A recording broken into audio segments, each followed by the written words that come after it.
Chers frères et sœurs, l'imam Muslim rapporte sur Abu Hurayra radiyallahu anhu qu'il a dit: j'ai entendu le prophète sallallahu alayhi wa sallam dire: certes, Allah exalté soit-il est bon et n'accepte que ce qui est bon. Et certes, Allah a ordonné aux croyants ce qu'il a ordonné aux messagers. Ainsi il a dit, et c'est toujours le prophète sallallahu alayhi wa sallam qui parle, ainsi il a dit, que Dieu a dit dans le Coran: ô messagers, mangez de ce qui est pur et œuvrez pieusement. Certes, je suis parfaitement connaisseur de ce que vous faites. Et il a dit également à l'endroit des croyants: ô vous qui croyez, mangez des choses licites et pures dont nous vous avons gratifié. Ensuite, le messager sallallahu alayhi wa sallam évoqua un homme qui effectue un long voyage, tout ébouriffé et couvert de poussière. Il lève les mains vers le ciel et dit: ô Seigneur, tandis que son alimentation est illicite, sa boisson est illicite, ses vêtements sont illicites et il a été nourri de l'illicite, comment celui-ci pourrait-il être exaucé, dit le prophète sallallahu alayhi wa sallam.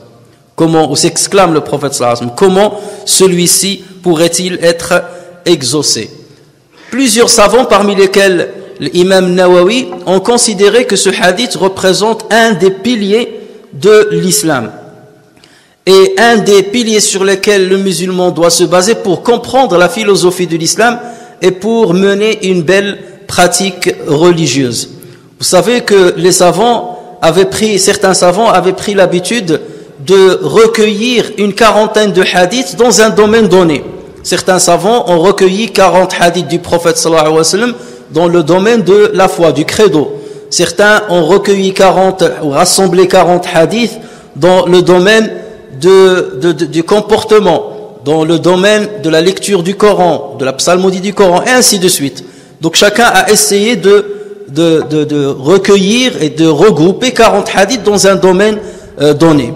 Et l'imam Nawawi a recueilli 40 hadiths qui sont très connus parmi nous lorsqu'on parle de l'Arba'in al-Nawawiyya, la quarantaine hadiths de l'imam Nawawi, donc on les appelle Arba'in al-Nawawiyya.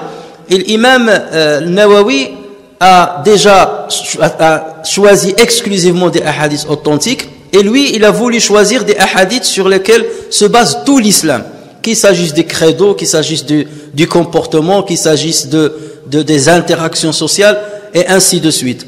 Et ce livre-là, 40 Nawawiyya, est devenu très célèbre et très accepté par la communauté musulmane.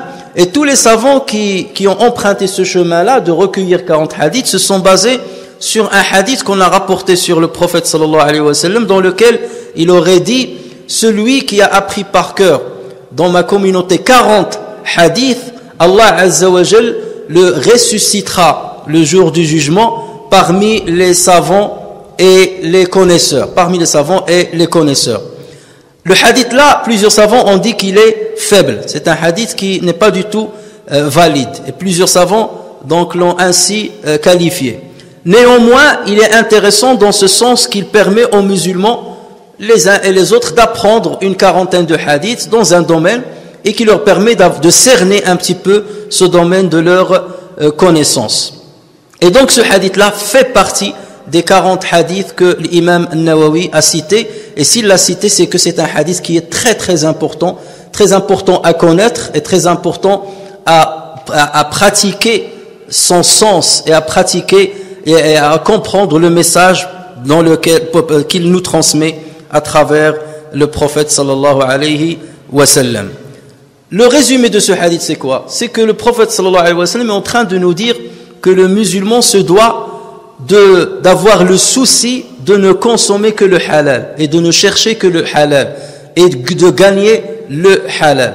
Et il doit surtout se méfier de manger, de s'alimenter ou de se vêtir de quelque chose qui est haram ou de quelque chose qui est douteuse.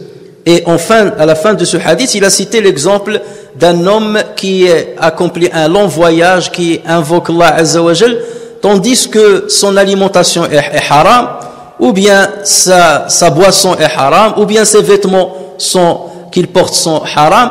Et le prophète sallallahu alayhi wa sallam s'exclame à la fin de ce hadith-là en disant: comment pense-t-il qu'Allah Azza wa Jal va accepter son invocation, va exaucer son invocation? Revenons à ce hadith du prophète sallallahu alayhi wa sallam. Le prophète sallallahu alayhi wa sallam a commencé par dire: Ya ayyuhan nas, ô gens, inna Allah tayyib wa la yaqbalu illa tayyiba. Dieu est bon et il n'accepte que ce qui est bon. Donc Allah Azza wa Jal a commencé par citer un attribut d'Allah Azza wa Jal, la bonté, l'attribut de la bonté. Inna Allah tayyibun. Et ça veut dire quoi la tayyib? Ça veut quoi dire la bonté dans ce hadith-là? L'imam al-Qadi Iyad a dit: At-tayyib est un attribut parmi les attributs d'Allah Azza wa Jal qui signifie l'exemption de tout défaut. Ça veut dire que Dieu est exempt de tout défaut. Tous les défauts qui puissent passer par ton imagination, Allah Azza wa Jal en est exempt. Et il dit que la source de at-tayyib, de ce terme-là, c'est az-zakat, c'est la purification, c'est at-tahara, c'est as-salama mina al-khabath, le fait de s'éloigner de tout ce qui est mauvais.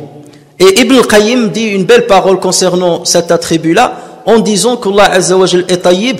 Ça veut dire que tout ce qu'il dit, tout ce qu'il fait est bon. Tout ce qu'il dit est bon, tout ce qu'il fait est bon.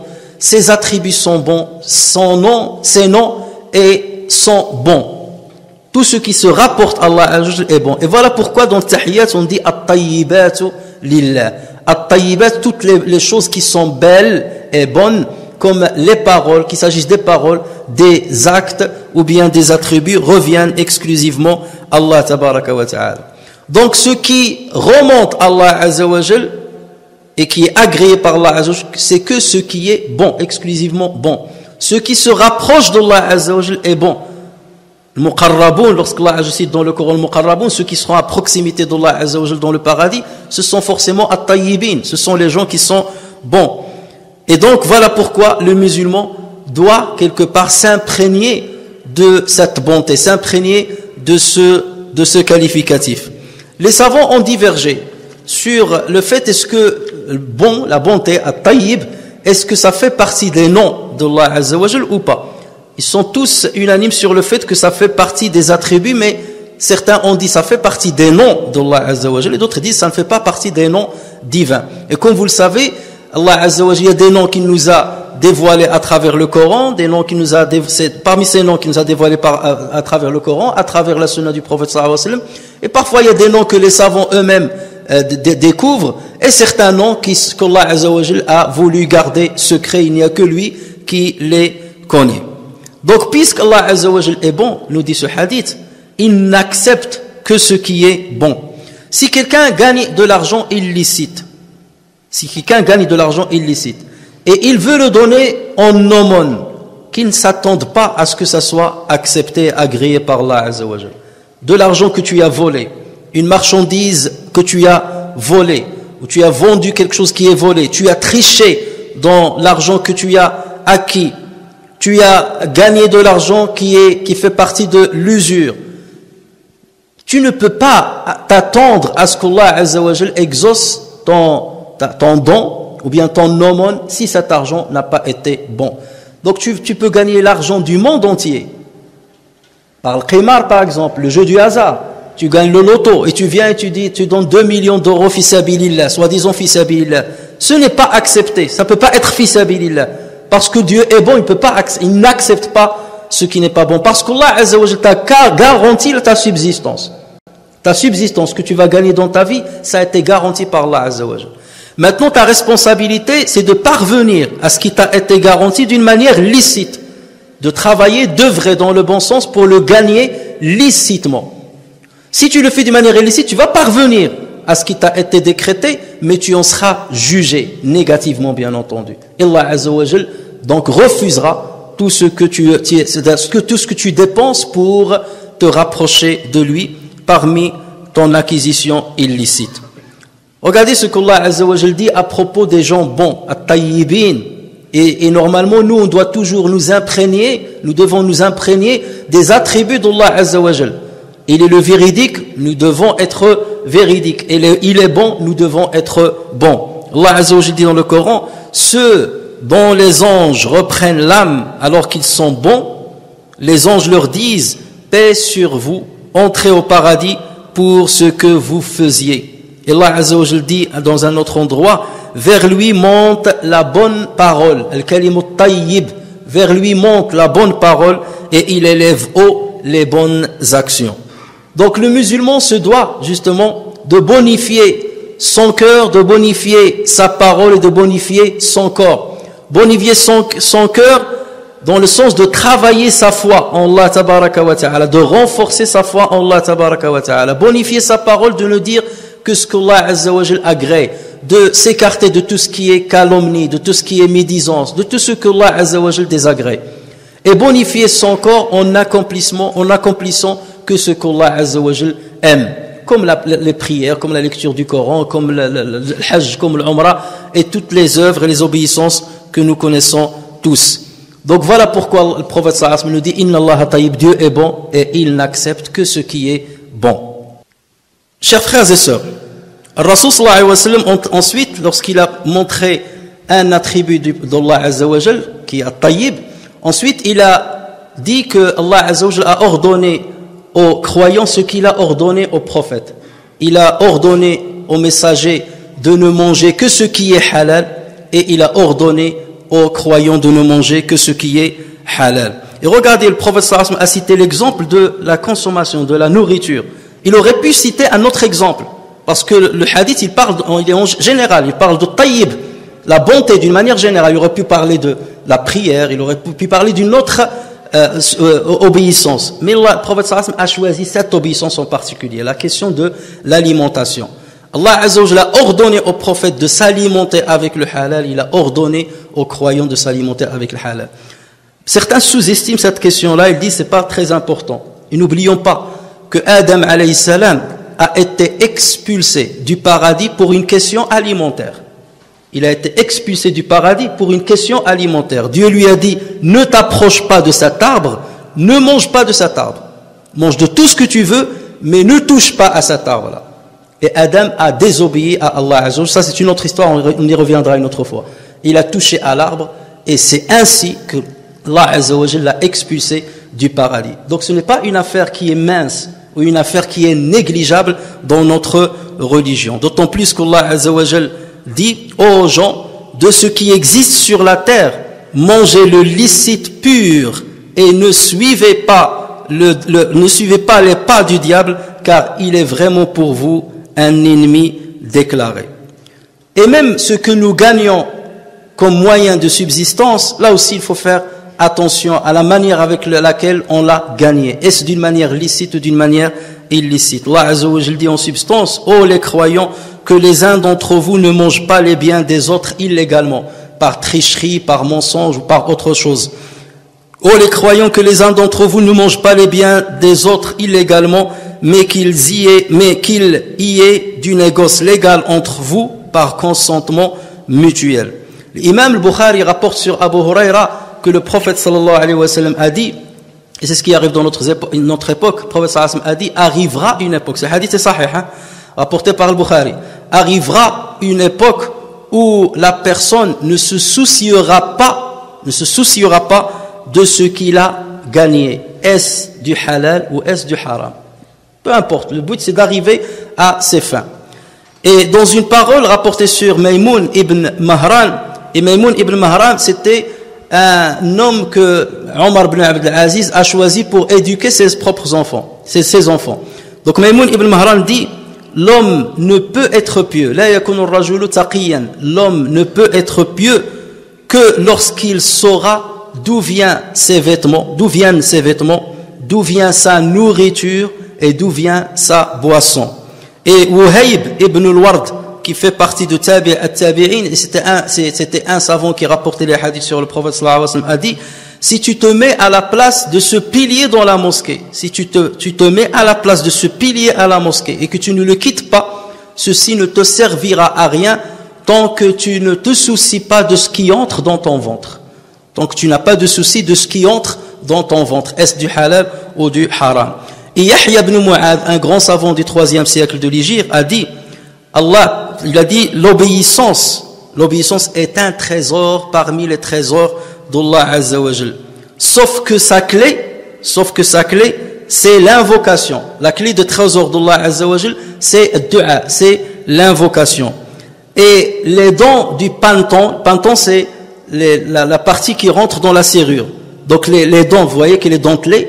Donc il a dit, les dents du panton sont les bouchées de nourriture licite. Les bouchées de nourriture licite. Ça veut dire c'est ceux-là qui te permettent d'avoir la clé qui ouvre les trésors de Allah tabaraka wa ta'ala.